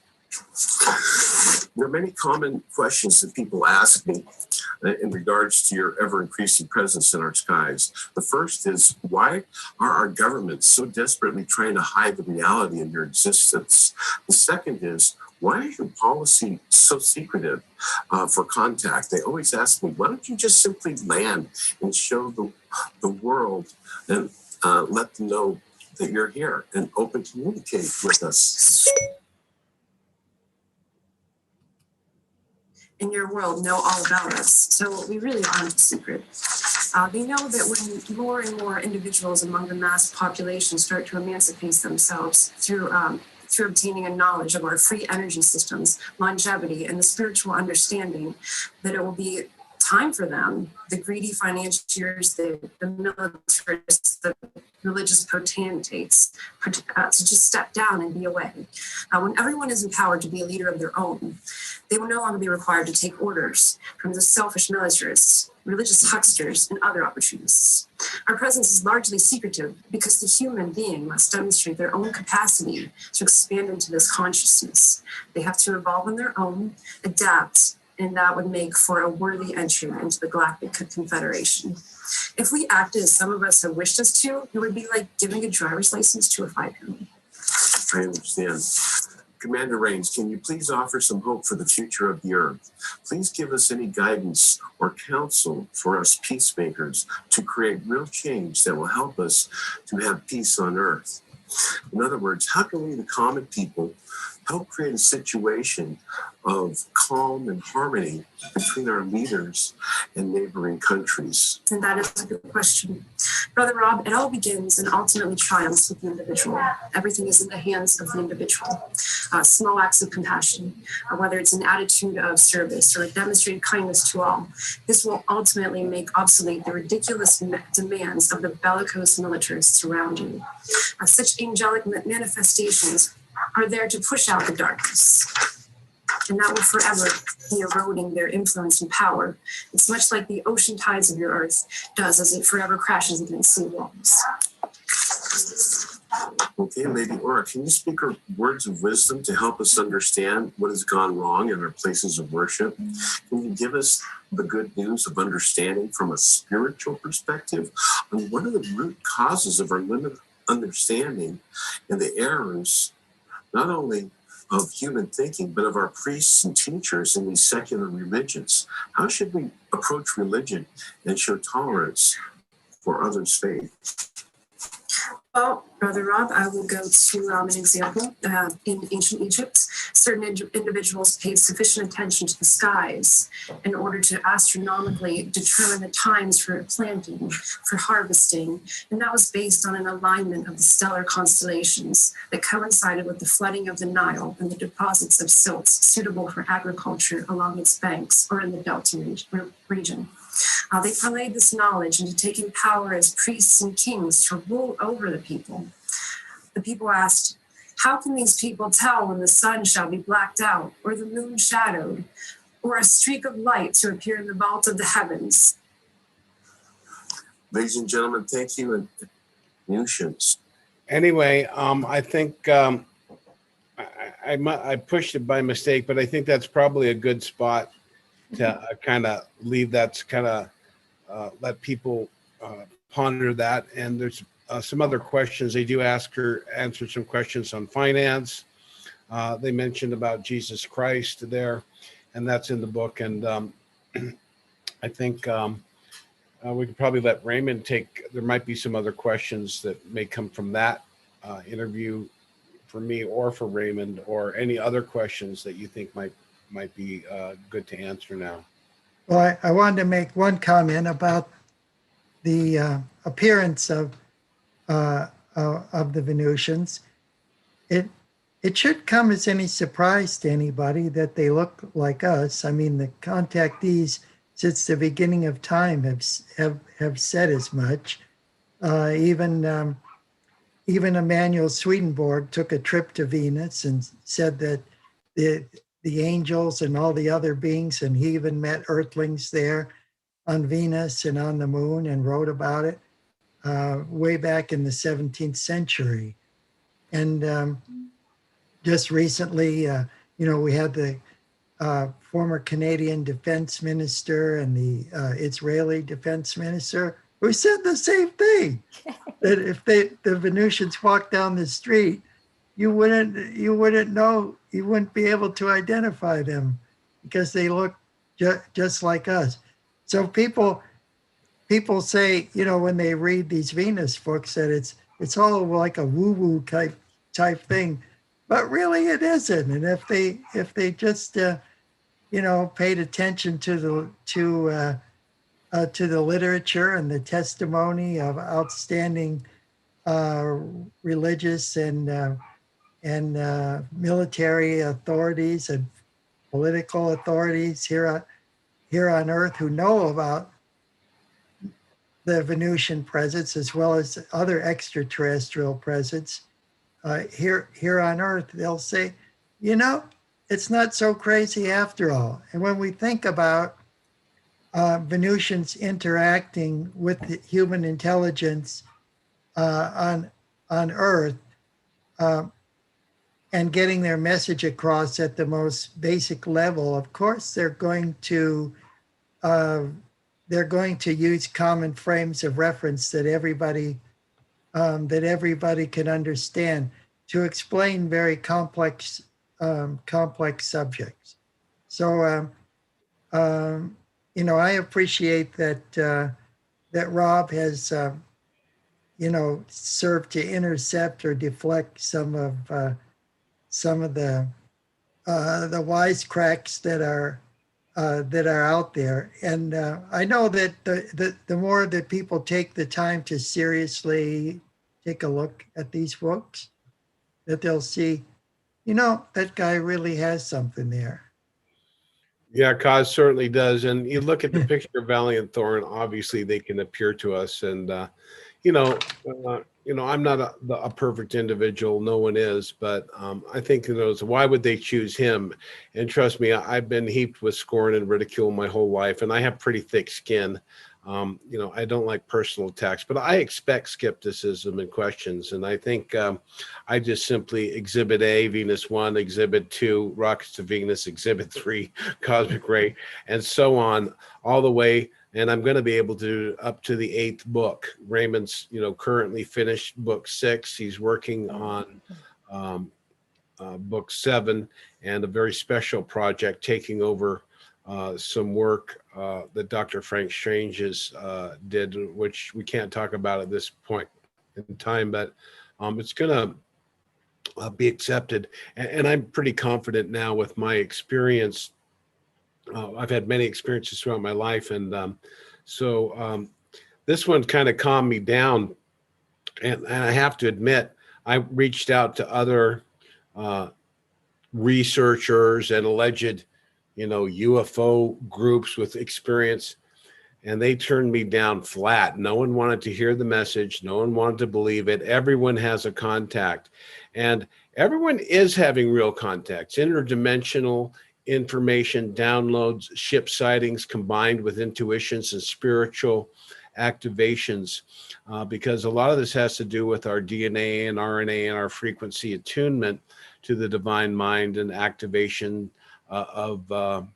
that's taking place naturally by cosmic influences as we move through the solar system into various realms of light that are transforming our world. And this is what we have to be aware of and know that this is coming very quickly. It comes like a thief in the night. So you better prepare yourself. Are you going to be like a lamb that's tethered to a post? And when Jesus asked the disciples in the Gospel of Paul, what were they going to do? What do they think about that? He goes, well, that lamb's about ready to be slaughtered. And he goes, make sure you don't become a lamb and get slaughtered yourself. Constantly learn, constantly seek to grow in spiritual knowledge. And the last enemy to be conquered shall be death, and you shall join him, or we shall all rise eventually into the higher dimensions where that which is incomplete falls away. And these messages are also in the book. So I think I better, if you have a question, I think that would be good. And then I can go into the final message here. Oh, Rob, one thing I wanted to add to that is that neither Rob nor I are claiming to be the only instruments or vehicles to present this information. Because one of the reasons I wrote the book is that I understand that literally thousands of people have had contacts or suspected that they have contacts. And if they had any contacts with Venusians, I want them to be able to understand that contact and explore it in a greater in greater depth. So I don't promote any religion. I don't have any religion organized of my own, any cult, any organization or anything. All I do is write these Venus books in contrast to others out there, which I won't name. And So that's the difference. Wow, thank you, Ray and Right. Rob. That was so amazing. People in the chat is giving you guys lots of love, and they say they could feel the difference in the energetic frequency as well. And I think that's another indicator. Is like, you know, if it's good contact, you should feel lighter and more empowered, supposed to like doom and gloom, like, oh, it's all gonna end. It's not gonna be like that. Just from my personal experience, if you're connecting with the Venusians, the energy really is it's just uplifts you when you're there. You're just like, whoa, it feels so light. And Oh yes, it's very angelic. yes, The world's going to be transfigured for sure, in When- societal levels, in personal levels, and that's where the Venusians work. They're always here to help us in learning in the ways of love and mysteries. But the technology stuff that everyone's so interested in will come as we show our spiritual maturity. Are there any good questions that we should go in that Kaz can answer? let's see. So how do we graduate to become a galactic citizen as a planet? Oh, okay. Well, it's, as a matter of fact, that's one of the questions that Commander Rhaines answered in that in that interview. What the Earth had to do to prepare itself, and what individuals had to do to prepare themselves for contact and entering the galactic confederation of light. I don't know if Rob can find that particular question. I don't I think guess more I like can. practical like practices. Are they like, should we do more group meditations or come I think together? And okay, individually. Mhm. Well, individually, of course, the Master Jesus taught that we have and also my mentor and Clayton Parker's mentor, Sister Annalise Guerin, taught that we have to find the divine spark within us first, and then proceed from there, because where the light is, it dispels the darkness, and that's why when you begin to study these things, and you begin to study the teachings of Jesus, the Buddha, and others that have come before, and um, different encounters with angelic beings and so forth, that your body becomes filled with light, and you actually feel, as you just mentioned, Tiffany, that you feel lighter. You actually feel like you're walking. You feel like you're walking on air. Sometimes it's very, very heady because you're in this aura of light, like Rob in the picture there. Yeah. Well, I'm going to say, well, if you really want to know, Raymond's selling a course for $199, and he'll show you how to find the. No, I'm kidding. This is not about money, and though I am promoting his books heavily because I think this knowledge needs to get out there. Raymond's take on this is very minimal compared to his lifetime of service. Raymond has no need for money. He will be ascending and translating to Venus in 2025. So that is already a done deal. That's kind of a unique thing that some contactees have known, and we're sharing that now. I'm sharing it because I think it's important that people grasp that this is real, that it's not something in the future. The message of Jesus Christ, we are all children of a living, loving God. Called it the Father of all lights, of all consciousness, the infinite mind. It's not an anthropomorphic being, not even Jesus or the Archangel Michael. It's the infinite mind of the Creator, which is in everything and beyond everything, and moves and lives in his creation. And it's unknowable, the mighty mystery. So what did Jesus say? He said, do unto others as you would have done unto you, and treat the least of you as you would treat me. So this is the key. And Dr. Frank Strange also has taught the Venusian science of the 5 pointed star of life, to develop ourselves in 5 points. And the 5 points are, Kaz, you know them? You want to talk about them? Oh, well, I don't have my. Well, okay. The 5 points of star. One, the first, of course, the primary one would be spiritual. The next one would be physical. The next one would be mental. The next one would be what we call, I call service, but they call financial for our terms because they don't have finances or money. And the other would be social, or I forget what I missed, mental. So Emotional. spiritually, you enter the silence every day and you commune with God in your own meditation for at least 20 minutes if you can. Physically, you take care of yourself. You eat the right food. Stay away from genetic foods. You brush your teeth. You exercise. You take good care of your body. And the next one would be social. You don't become a hermit. This is not the time to go live in a cave, although some people may be on that path. This is the time of karma yoga, to be out in the world and to enacting and to shine your light, not under a bushel, but for all the world, and to act as a person of good cheer, and to treat people kindly, to speak softly, and to be considerate and offer acts of kindness, as Raymond is constantly doing. The other would be financial, to be in some form of service to your fellow man and to contribute to the community. And here it's about money, and you're just forced into a indentured slavery in a false system of scarcity and lack, where the Venusians work in a spirit of harmony, cooperation, and the principles of abundance. And they have no money as we know it. But we're going to grow into that. We're going to have to go through a transition period, and this transition period is coming very soon. It's not the global reset. I suggest you go to Project Speak.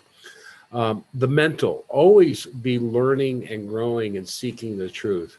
And I think that's why I've been granted my wish, so to speak, by rubbing the genie of the advanced Postmaster General of the Venusians, is I have sought diligently. I've never stopped seeking the truth to spiritual answers and spiritual books. And although many have different views, all of them have a special connection, and there's certain elements that reach different people. And the final way to I think would be a great caveat would be, do not judge others, and do not be triggered or emotionally react to others' views and ideas. Yes, I could share some. If I could share something here, this is from Annalise Guerin. This was her interpretation of these 5 principles represented by the unfailing tree of life that's mentioned by the Apostle John in Revelation chapter 22, verse 2. They're 5 in number because they're seen as spiritual counterparts to the 5 natural senses.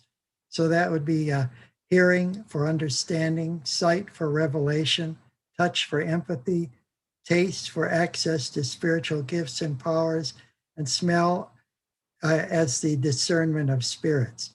So the natural powers are intensely magnified when operative from a spiritual plane or higher dimension of consciousness. So we see, for example, in the Gnostic Pistis Sophia, beginning in the first chapter, there are repeated mentions of the 5 trees made available to seekers of spiritual gifts in the treasury of light. So these become like unto, these are the ones, the illuminated ones that become like unto the angels. And only those partaking of the fruit of these trees can step out of the cycle of death and reincarnation, avoiding physical death by becoming translated beings. The Apostle John was one that was so blessed, and you could read about that in the Gospel of John, chapter 21, verses 20 through 23 in the King James Version. So this stuff is real. We have that power and so many other latent powers within us, but we have to step out and exercise these things. But first of all, to study these things to show ourselves approved. I can play the last one here, and Sure. I don't care. We can probably go over cause is always happy. If he doesn't get all of the postage stamps together, he doesn't mind staying behind and sorting mail. So we can go a little bit beyond. But this next message is again by Commander Rhaines. And again, I'm going to ask people to refrain from negative comments on YouTube. And you know, if someone has something constructive to say or has a question, but just personally attacking and claiming that, I'd like them deleted, because I don't think we need negativity on the world. Although you have a serious question and you want to answer and have proof, proof will not be given. The Pharisees said, Jesus, we'll do a miracle. And instead of reducing his spiritual mission to a parlor act, he refused. But he proved his love for humanity by his sacrifice on the cross to lay down his life, because he knew he could take it up, and he proved his divinity by his resurrection. And this is a technology in translation that it allows one to live many thousands of years in some instances. But what we call the ascended master to the Peroma, into the seventh in the grand central sun, or the Columba, or into the infinite of creator. I mean, we can't even begin to, we're still down here scratching around on the third dimension. Let's look at that, for very select individuals, like Dr. Frank Strange's, as you're going to read. But it's something, it's kind of like a Hail Mary pass, but Hail Mary full of grace, make me an ascended master. But you have to resonate to the vibration. So I'm going to share the second message, which was given to me for my conference. And there's a lot of references here, and to some spiritual stuff. And I don't think it's quite as long, but I'm not going to play the full thing here too. So people have more questions on YouTube. Kaz will get in there and answer them probably. So here we go. This is the second message from Commander Rhaines, and you see the lovely little bee pins, and she's quite gorgeous, quite stunning. And I'm going to say for you people that they do, even though she's the commander of the moon base, she does have periods of time on the earth. And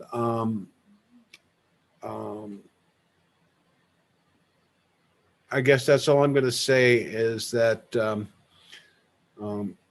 if someone recognized her, if she was a secretary in some big corporation, and someone goes, I know that girl, she was working for Elon Musk. maybe she was, and maybe she was just keeping a close eye on things. So they often have positions in humanity. You may know them. You may have gone on a hike with one, and unbeknownst to you, and their backstories are impeccable. And if anything gets too close, or if the security is blown, that personality and that life that they've developed on the earth will be exchanged. And she was serving the founding fathers. She was appearing to Thomas Jefferson, Thomas Paine, Samuel Adams, John Adams, probably George Washington, and inspiring them in the ideas of the Constitution, of liberty, of inalienable rights, of the right to peaceably assemble. And this is what we're fighting for now. The demiurge and the negative, unfortunate challenges that we must face should be looked upon as a chance for us to evolve, or to level up, to grow, and not to be seen as a fait accompli of destruction and doom and gloom. This is the time that we have come here for, ladies and gentlemen, you star people, you spiritual followers of all of the avatars of Christ. And if you want to get, think Christ is the only one, or Buddha is the only one, or Krishna or Muhammad, you're missing the point. We are all one people. Do not be distracted by the lies. So here's her message that she gave, and there's some personal stuff in here, and I haven't put this in the book yet, but the transcript's coming. And so here's the next message, and I guess we're going to go over here, but it's 11 minutes, but we'll start it now. Dear Brother Robert and friends of Venus, this is the moon-based Clarion commander, Rhaines, acting at the behest of Lady Orda, the Queen of Venus. It is a great honor to record this important message for all of you in attendance at the Meet the Venusian conference in beautiful Mount Shasta, California. I and Lady Columba extend our apologies for the delays in the publication of Dr. Keller's 5th book in his headline banner series, Venus Revelations. The book should be available within a month. It is my most sincere desire that you avail yourselves of the opportunity to check it out, for therein are many of your questions about life on Venus and the other planets of the Confederation of Planets, which are answered in great detail. Brother Robert has compiled a list of questions directed to many in the hierarchy of light on Venus, ones with preview over the planets in your solar system, both seen and unseen. The Queen has authorized me to answer certain of those questions on behalf of these celestial personages, including herself. Al-On appreciates your discretion when speaking about him, particularly, as well as some of the ongoing missions of the Venusian angel force that are currently being carried out on Earth, missions that you may have some awareness of. It is very important for Al-On and other such operatives to avoid frontal photographs being taken of their faces or recordings made of their voices. Discretion is the key word here with regard to the security detachments on Earth accompanying Venusians from all dimensional levels. Vice Commander Dawn affirms that you have encountered him on several occasions. Sometimes you may not have been aware that he was nearby. The Vice Commander and other Venusians on the Angel Force are always cognizant and obedient to the biblical revelation provided in Psalms 91:11. For he, Michael the Archangel, will command his angels concerning you to guard you in all your ways. You may consider yourself duly privileged to walk in the perpetual light of the illuminated ones. All of those chosen to participate in the night classes aboard our star vessels are among the chosen, called to the ministry of angels. Yes, Brother Robert and friends of Venus, you were called to emulate the moon, being a reflector of the glorious light of the sun to all of humankind. The Apostle John taught you in the sacred book of your New Testament that the light of Christ shineth in the darkness, yet the darkness comprehends it not. John 1:5. Yet those of pure heart, those already in the path of truth, have been called from the beginning of your world. These are the ones who will gravitate to the light immediately after they see it. In this ministry of angels, you serve as the harvesters before the great and dreadful days of tribulation, which shall surely come upon those inhabitants of the earth who remain in darkness. This is also the message that Lord Dismas, the regent of Venus, would like you all to know. The revolution you seek will come through the victory of the light, bringing your neighbors into the light through random acts of kindness, one soul at a time. We interact with the inhabitants of the earth through various archetypes to which you have some familiarity. When knowledge of Venus comes to select individuals, they internalize this information in conformity to their utopian ideas of what your world could become. Hence, new economic, political, and religious systems are introduced to your world. Unfortunately, as your planet has not yet become a celestial orb, these systems deteriorate after a time due to the corruption on your world. Hence, in the spirit of the age, new systems and platforms are occasionally introduced to elevate the status of all humankind. The Cosmic Ray and many others too have taken this into account when presenting information about Venus in its multi-dimensions. Dr. Keller is sparking the consciousness and imagination of his readers to affect these realms. Brother Robert, Sister Jill wants to thank you for the beautiful bumblebee pin. She has indicated that the Cosmic Ray has copy of the minutes of Dr. Frank Strange's Inner Circle and will provide these to you the next time you meet in person. Your review of these documents should aid you in the identification of those enlightened ones in the order with any direct connections to your calling. Okay, so that's kind of, and those are the inner circle meetings that came from Dr. Frank Strange's, where he would write some stuff, and he spoke about these times and the technology of the vaccinations in 2007 and talked about what they're planning, the dark force. And make no mistake, folks, there is a spiritual battle going on. And she said there is going to be a final cleansing, which we will see as difficult if we are not attuned in the vibration. For those who have raised their consciousness, their frequency, and who are very kind and seek others, and I don't think that there's any limit to the number of people that may find themselves in positive positions, but this is just a short period of time, and there's some very good prognostications there coming forward. So when this is over, I'm going to play the Raspberry Beret for our exit music. Okay. But why don't you ask some questions and let the magical wizard of Cause, who stepped out behind the curtain now, and answer some questions. Yes, Cosmic Ray, do you have anything to add to the audio that was just played? Oh, it was a very beautiful and a timely message, and quite prophetic. She did have some words of knowledge regarding the future of this world that was based on the observation of parallel timelines, and perhaps that would make an outstanding topic for a future program. I see. Yes, there were some people asked about timeline, but maybe next time we'll talk more about that.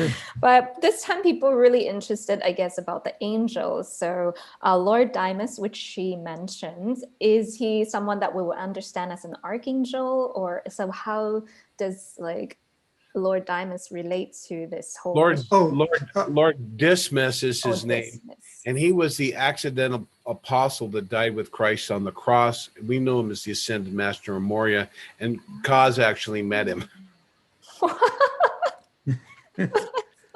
So Kaz can tell much more than I can. Oh yeah. Oh yes. Well, he lived in the area of Samaria back in the first century, and was the one who showed kindness to Jesus while he was on the cross, and he reproved the other thief who was mocking Jesus. And Jesus said to him that, because of his kind words, he would be with Jesus forever in paradise. Wow. Oh my goodness. So these ascended masters are real. Yeah, yes.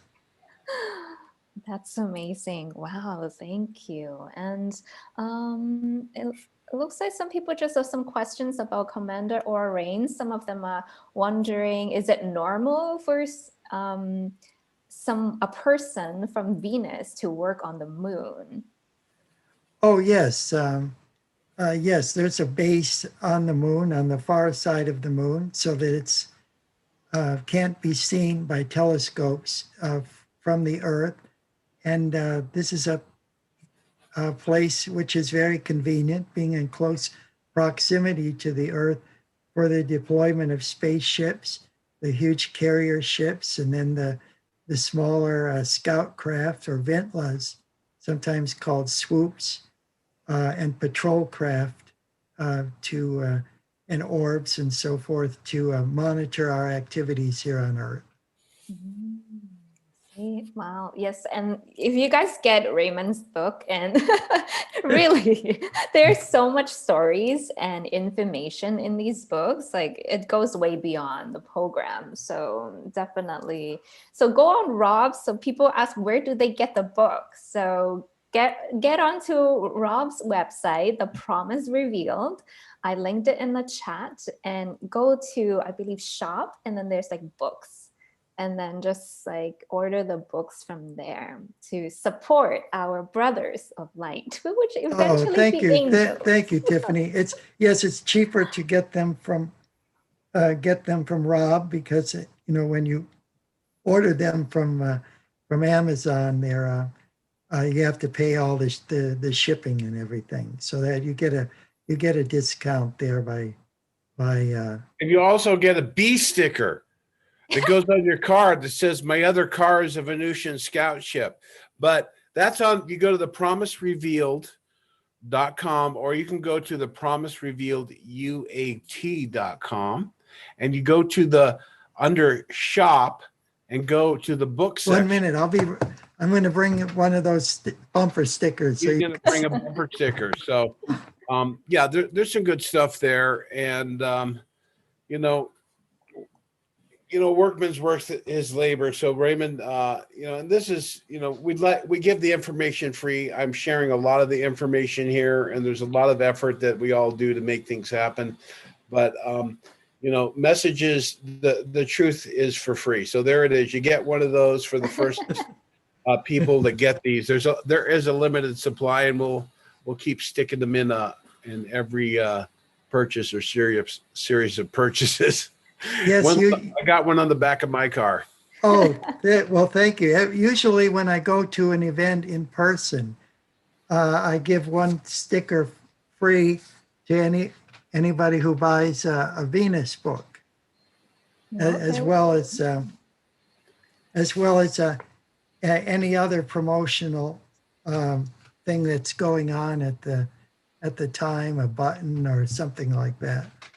I'm also working on another conference, since I can't get anyone to bring Raymond and I on in a capacity to present. I have my own conferences, and that's what I decided to do. I had 6 of the last 7 years, and I'm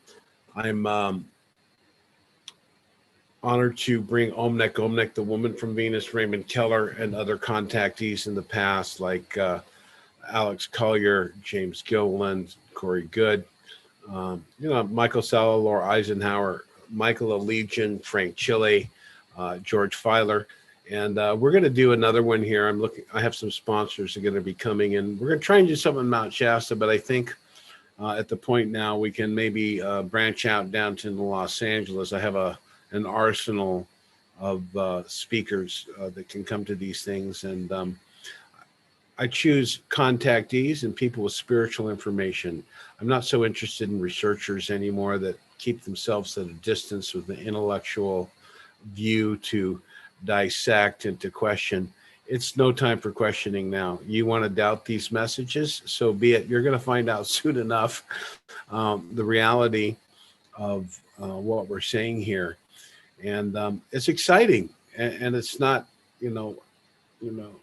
Raymond certainly not being arrogant, and there's a position of responsibility that we have, and that I've really realized to clean up my life and my personal character to be a worthy representative of the message. And I'm working and hoping I may be considered at some point to be an ambassador officially, but that's up to the hierarchy of light, and they have many others, and I'm sure they're waiting in the wings. So There's so many other contactees who've had so many experiences far beyond me, not many beyond Raymond, but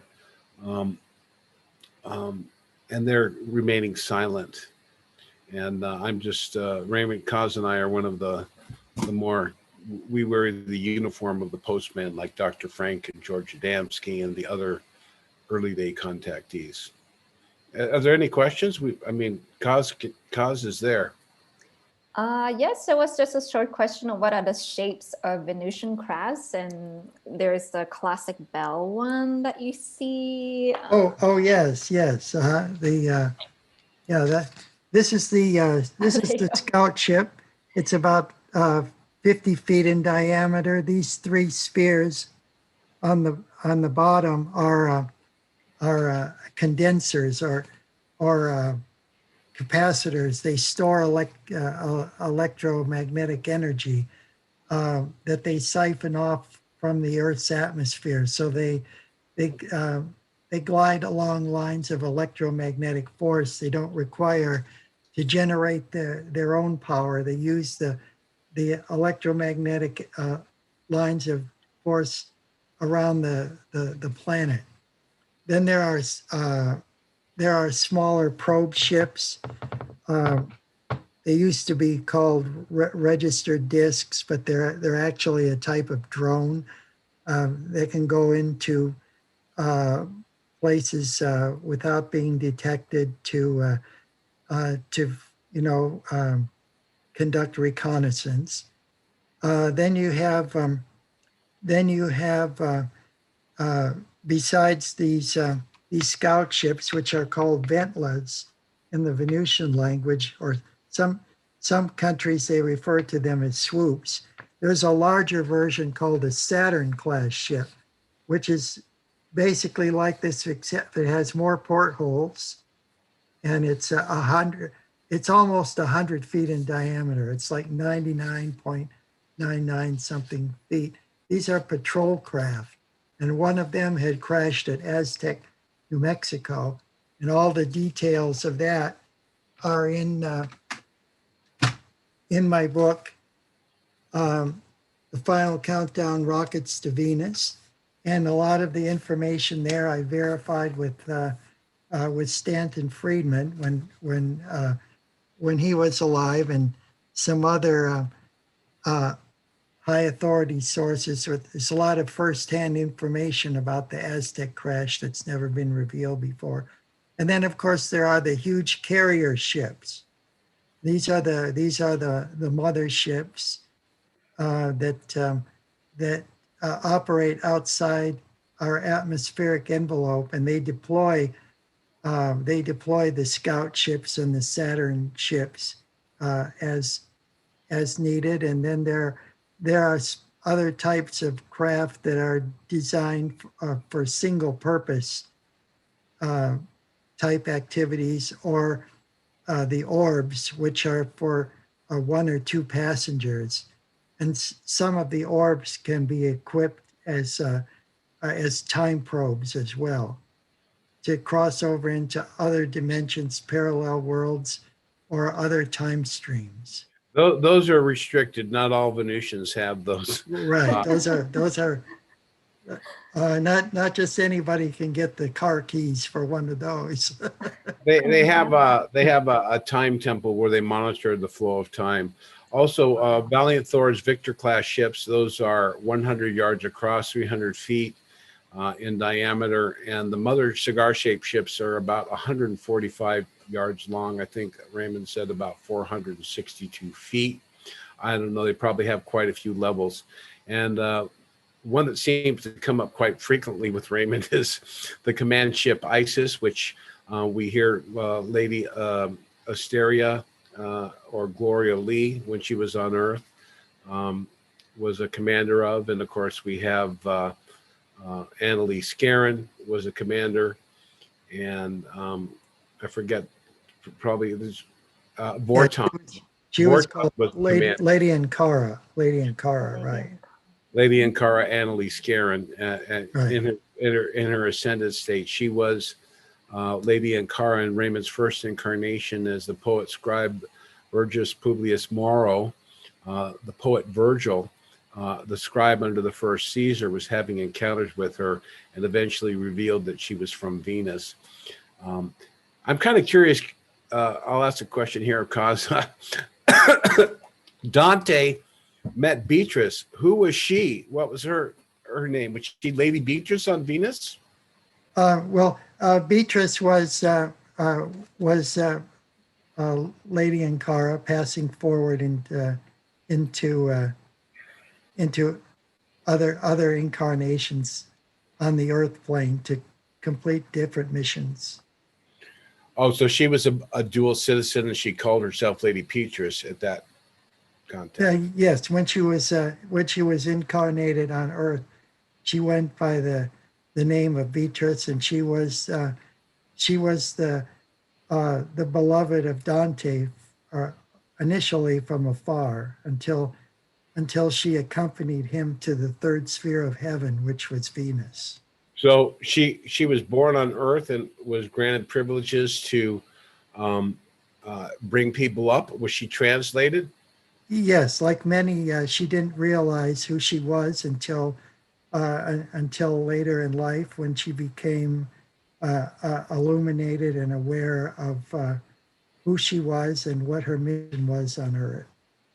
Oh, I see. So then she translated, became, got her immortal dual citizenship papers in another lifetime, once again, and then took up Dante. Right. Okay. Was that you, Cos? I can't say. I don't know who that was. Yeah. Okay. All right. That's amazing. Wow. Thank you so much. And in the chat, everybody's saying thank you to Robert and Raymond for your effort. You are really worthy to me. Huge thanks and respect and love. So they're all saying all the work you're doing.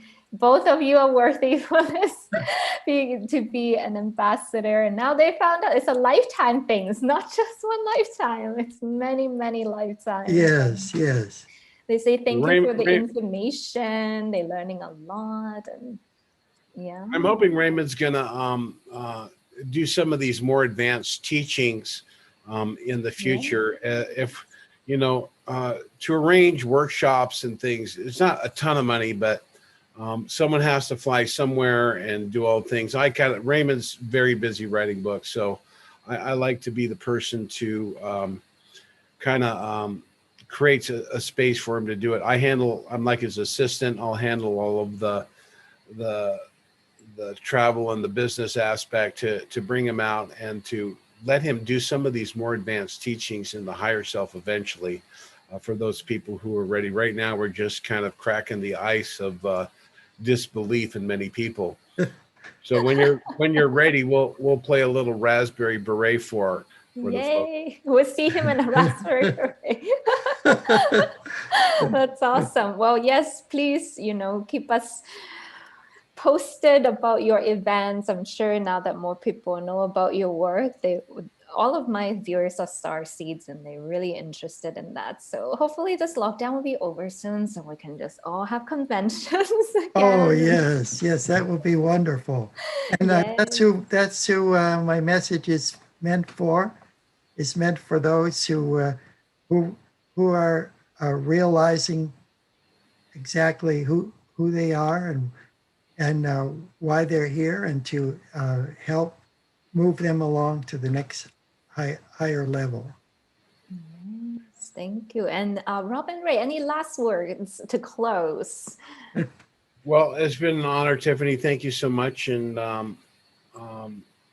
I hope people will enjoy this and check out the website, get Raymond's books, and keep an eye out for me on YouTube, which is on the website. And I have a lot of Raymond's articles from Vast Venus Conspiracy and the unpublished book called UFO Propulsion or something like that. He hasn't decided. Also, so when I play the Prince here, I want you folks to look up Prince's guitar, because that guitar is a stylized symbol of Venus. It looks like a Mars symbol with actually halfway down it has a Venus symbol as well, except the Venus symbol comes out and goes at an angle. But his guitar was stylized, and he bought the little things down. That's when he changed his name from Prince to a symbol. He was a little eccentric slash kinky, as we might term it. But when you hear this song, think of a Venusian possible contact here. Okay. Wonderful. Well, thank you so much. There's so much love, lots of hearts emojis Oh, from thank the you so much. viewers. And I'll leave my final words to Prince to show us that we could become the change we want to see in the world. yeah, if you could play it out a little bit, if you could drop the link in our chat, I'd like to go see the YouTube and check out the chats as they've been happening. Okay.